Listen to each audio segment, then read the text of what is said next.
YouTube channel, doing a little overview of the Dodge Challenger 2017.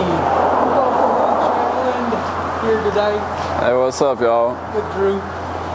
So this is his Challenger, and we're going to talk about some of the aspects of the car today. Yep. Okay, so exterior-wise, there is a lot to look at. There's a classic design of old school American muscle and the modern. I like how everything is designed with this. It's got the retro round lights like that up front, the aggressive style grille, the front lip. Yeah. Very cool.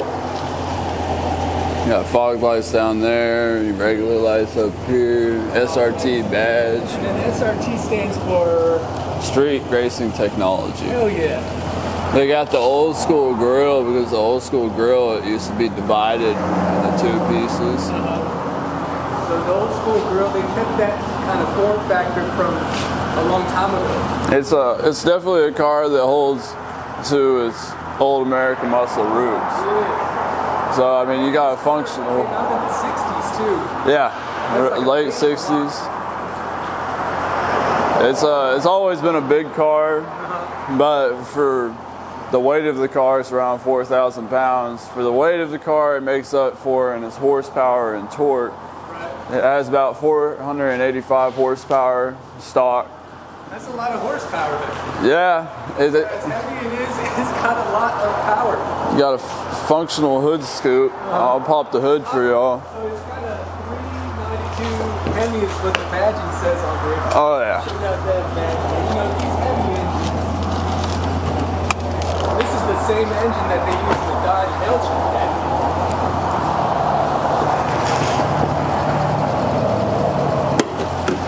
God, look how big that engine is. 392 square inches, cubic inches. That is a lot of power. Looking at it under hood, it looks basically the same. This is everything stock. So I mean, I do plan on doing some upgrades to it, putting a Pro Charger. Are you planning on some Pro Charger feature upgrade? Wow, that's boosted up. Pro Charger's the supercharger, right? No, so supercharger and all that. It just gives horsepower to different areas of the car. That's pretty impressive. It has a big air intake. It's not a cold air intake. That probably gives it some more airflow if you install the cold air intake also. It could, but the difference, I mean, with it having a functional hood scoop, you're having plenty of air getting gushed to the engine. Oh, okay. As of aerodynamic, that's really one of your only flaws, is having that scoop right there and it being as big as it is. Right, it sucks all the air up front, brings it to the engine to cool it down. It has the Hellcat rims, SRT with the Bimbo 6-piston brakes. Nice. So the cool thing about this is the SRT 392 got discontinued because they started putting the 392 into the scat packs and it was irrelevant. But the thing that makes it different is the 392 was like a scat pack, but it had the Hellcat options. So you get your SRT race options in the inside, launch controls, and the rims that Hellcats had onto them. Once the Hellcats became more prominent, that's when you started to see them discontinue it and then go to just scat packs, Hellcats, and then more and more. They did have scat packs at the same year, but it didn't have as many of the features as the Hellcat, and it didn't have as much horsepower, if I'm correct. It's pretty much the same as the 392. Yeah, nowadays the scat packs, they should have the 392 in it. Now scat packs are an RT, like the base model V8 version of them. So, oh yeah, it's a little dirty back here, but it's kind of hard not to get it dirty. I don't know why the back always gets dirtier than the front. Oh yeah, the spoiler, you got a camera right here on the back. Oh, there's a rear backup camera on the spoiler? Oh yeah. That's cool. You got your SRT badging on the back, just to let people know what they're dealing with. It is. You got sensors on the bottom. Stock exhaust sounds amazing. Hit the throttle one time. Let's see it. All right.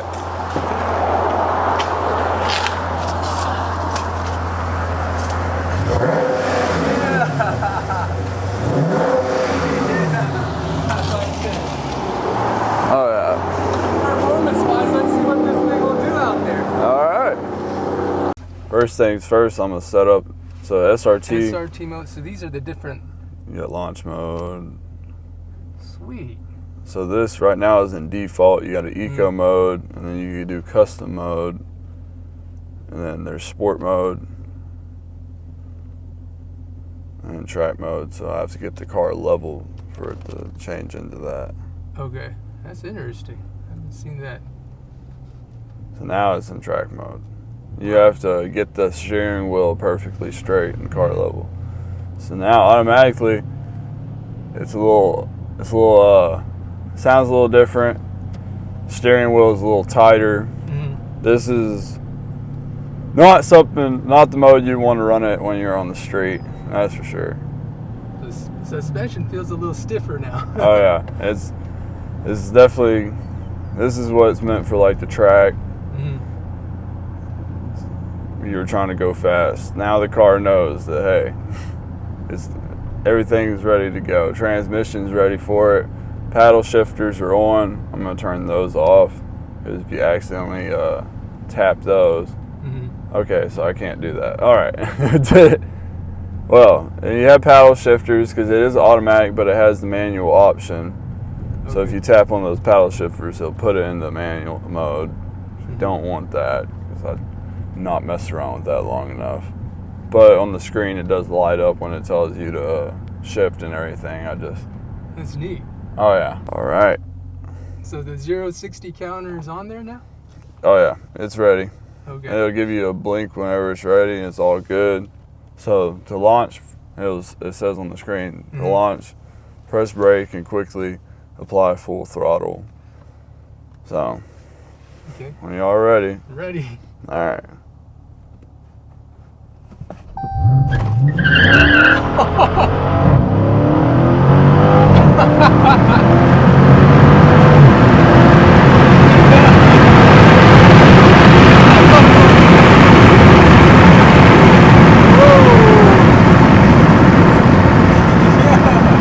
For some reason, it just canceled launch mode, so we'll have to redo it. We'll do it without launch mode. I heard the tires peeling up though. Like, oh yeah. Yeah, that traction was on it. So right there, They're pretty good. Even with that little stop and everything, you got 4.8 seconds. We did 4.8 just now? For 0 to awesome. 60, 10 seconds for 100 miles per hour. So do it one more time in track mode. We won't mess with the launch controls or anything like that. Because still, it's kind of weird messing with it. All right, got 0 to 100. 0 to 60. We're clear behind us. Yes. All right. All right, ready? Ready.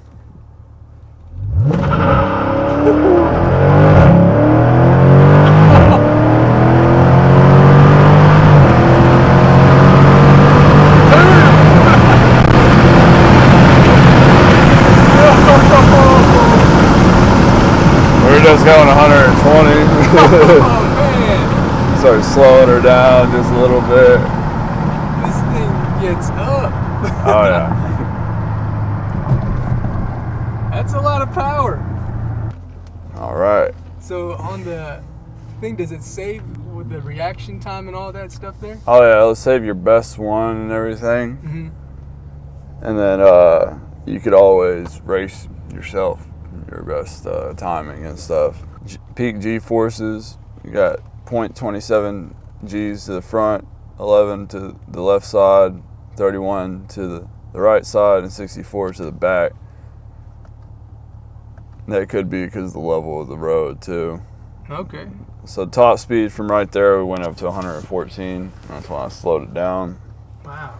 So probably could have gone a little bit faster, but I don't want to accidentally crash into something. No, don't do that. Safety first. So we'll go in the sport mode now and see how different that is. Okay.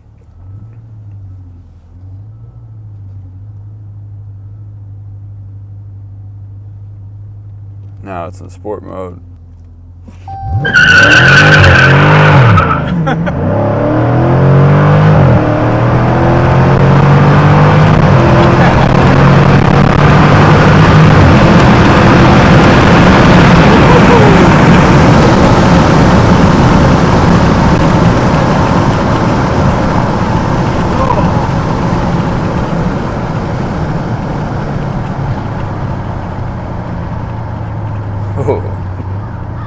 I think it peeled out a little more than earlier because of how higher the RPMs were. Definitely a little bit of a difference. Yeah, that's more of a difference.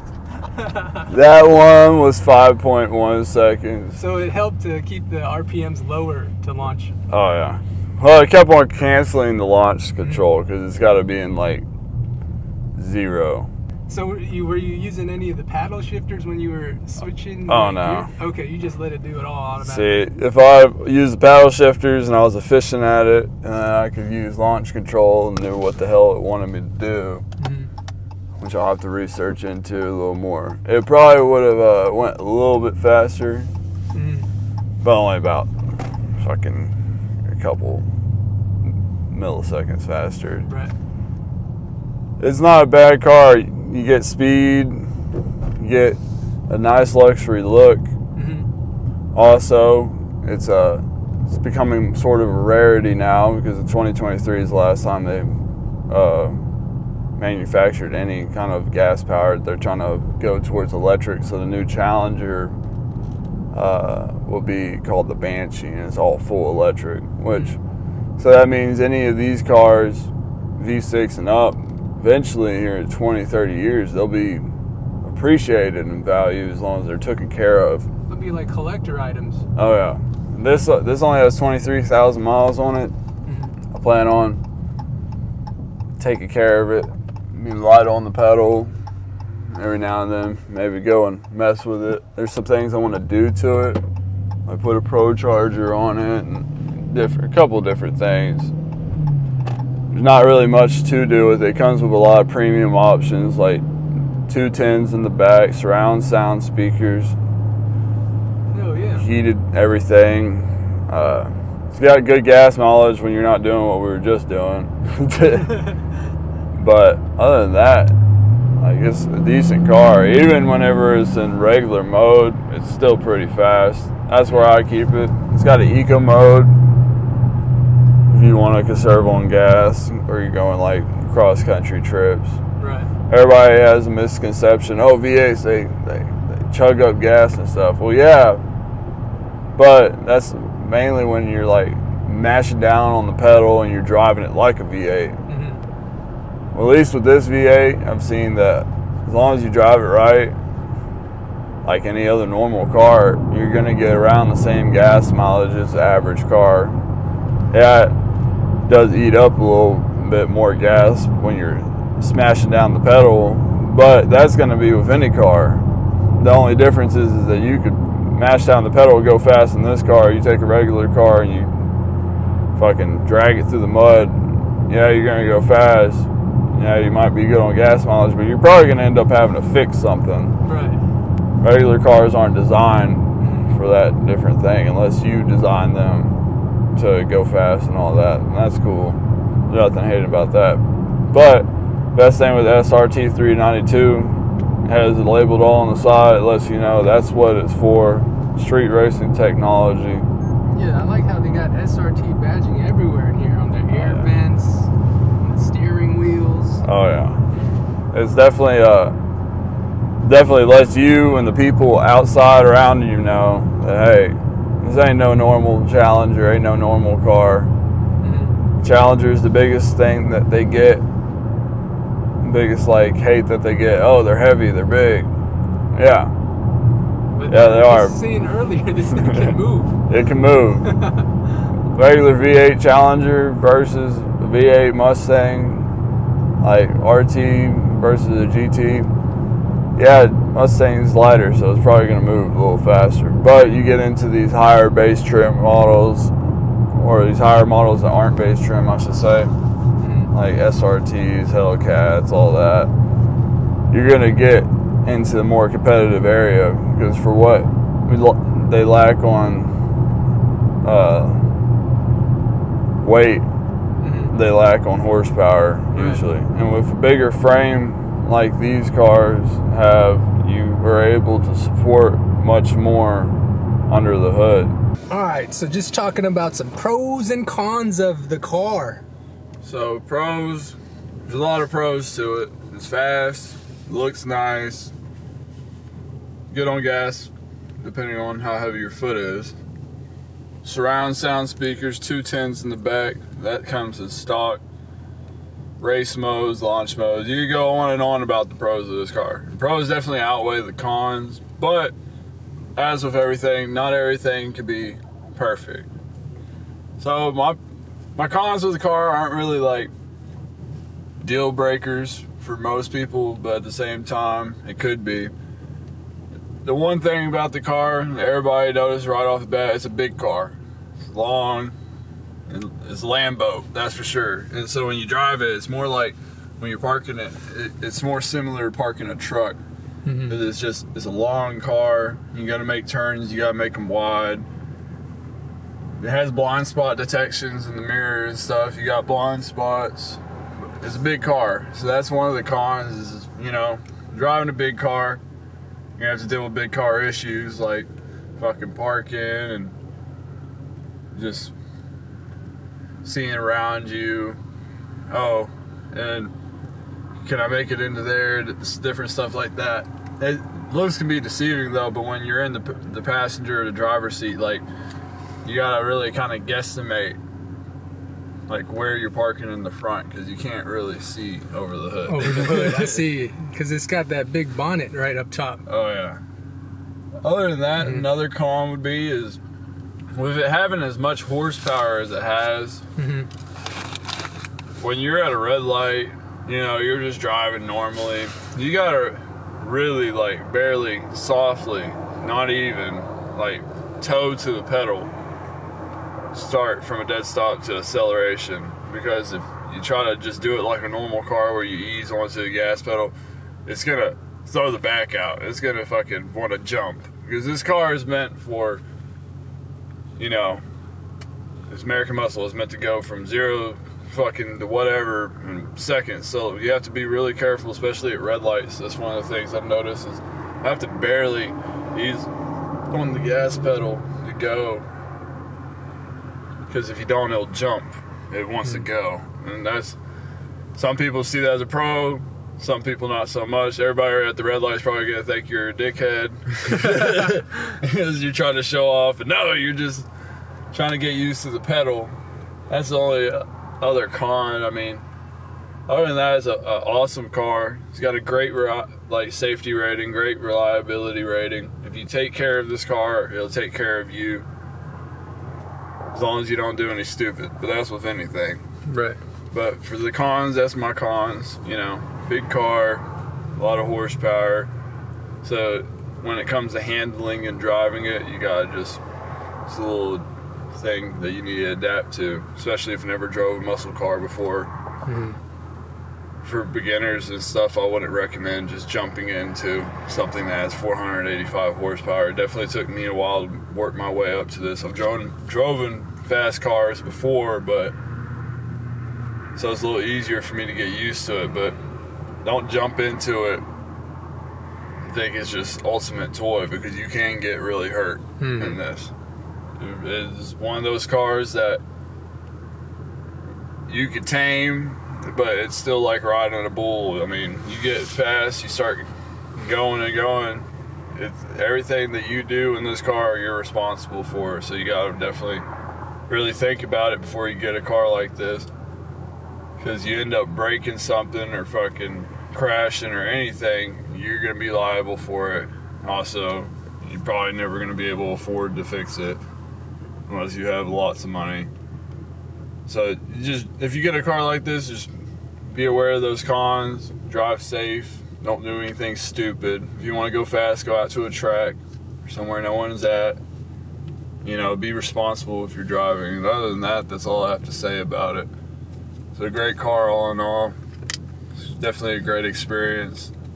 It's an ode to the old Challengers, and it's the last little bit of American muscle that's still around before they discontinue all of it. So, yeah. All right.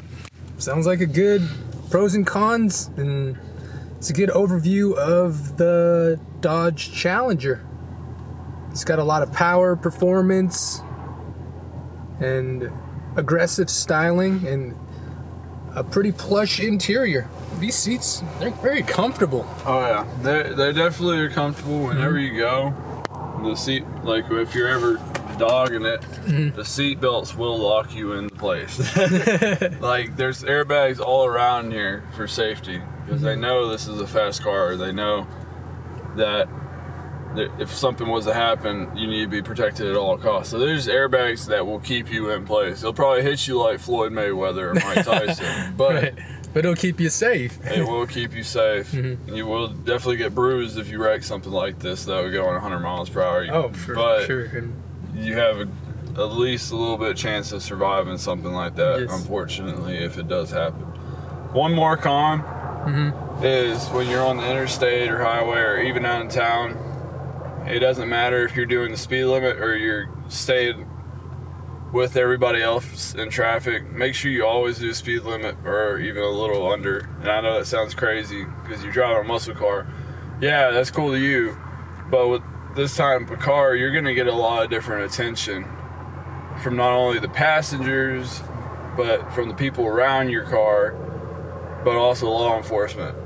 You could be on the highway when I 20, everybody's going 80. You better go 70 because even though everybody's going 80, you pass by a cop or a cop gets up behind people, they're not looking at the Toyota Camry going 85.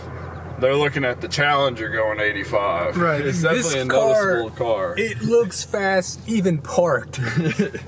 So it does draw unwanted attention too from law enforcement. So you got to be careful of how fast you're going. Definitely. So really, just if you are thinking about getting a Challenger, be mindful. You know what you're getting yourself into. Don't drive it like a badass out of hell. If you never drove a car with this much horsepower or torque or anything like that, definitely take it slow, baby steps. You gotta crawl before you can walk and walk before you can run. You definitely want to, that's with any car, you want to make sure that, you break it in and you learn about the car. But don't just gas it. Because when you think you're in control, that's when you're probably not in control.